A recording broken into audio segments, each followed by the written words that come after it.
Kink Live in the Bing Lounge with Everest. Hey, welcome back. Thank you. Thanks for coming back. Thanks for having us. And welcome back to the country. Feels good to be here. Little border problem. Well, just a delay, right? Yeah, it was actually easier than it normally is for some reason. I think we look a little bit better now than we have in the past. You can believe that. I got held up at the border once, long time ago, so I know how that goes. I had a lot longer hair then, too. So you're at the Doug Fur tonight.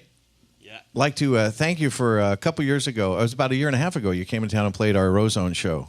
That was a good memory. Was it? Yeah. What are your memories of that night? We played with great bands, Alberta Shakes and Vintage Trouble and Imagine Dragons were just starting out at that time. I told you guys they were there. Somebody was debating me that they weren't the opening band. Who did they think it was? Or I don't remember, but I knew it was Imagine Dragons. Yeah, I it wasn't imagining dragons. I know they were there. It can happen. I think I was imagining dragons at the border that time I was up there. So you're in town at the Doug Fur. Where are you in the tour? How far along? We're like a little over halfway. Okay. Yeah.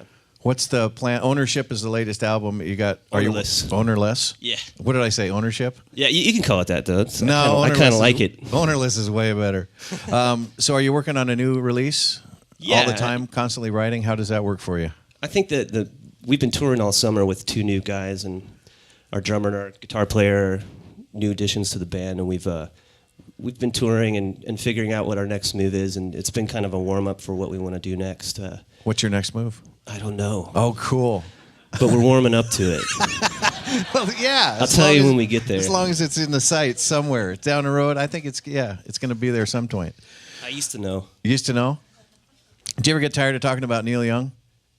No. And the connection to what happened with you guys? No. Okay, so tell us again. We love Neil Young.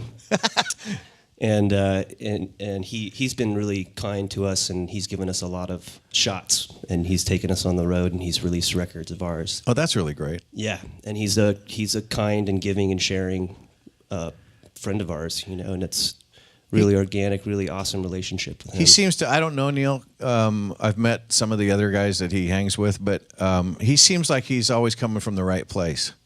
Like it's a real honest and organic kind of place that he comes from as a musician. Yeah, and I think that gives him total control of what he does. Yeah. And that's how it should be, I think so. So it's a good lesson that we've learned from him. That's nice, and I love that he mentors bands. Yeah. I mean, I don't think Pearl Jam would have a career if it weren't for Neil Young. I mean, I really don't. I think they might have spun out and out of control and not had anything going. So yeah, he set a good example. I think so. Let's see what else. Oh, Jeff Emmerich. That's such a great story about. That's kind of a roundabout story. Jeff You're Emmerich, such a good interviewer. You ask great questions. Well, Jeff Emmerich, if you don't know, he was an engineer that worked with the Beatles. He started out like when he was 17, and they put him like he had to watch the tape machine when they were recording "Love Me Do" to make sure it didn't stop. And then he just worked his way up to being a really good producer and engineer. And so, tell the story about Everest. I'd like for Joel to tell it because he tells it so well. Yeah, and I'm a Beatles fanatic, so. Oh, good. Yeah, basically, the story goes that the Beatles were trying to come up with a name for their final record, and somebody saw this pack of Everest cigarettes sitting on the recording console. Right.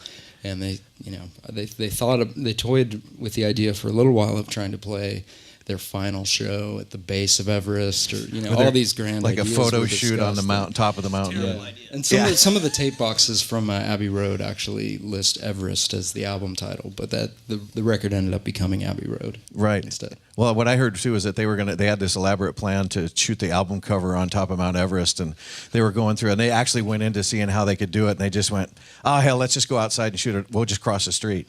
So that's how that happened. So. It's pretty cool. Thanks for coming back. This is your third time in the Bing Lounge. We love having you here, so I'd love to hear some more music. Thanks for having us, man. Everest in the Bing Lounge.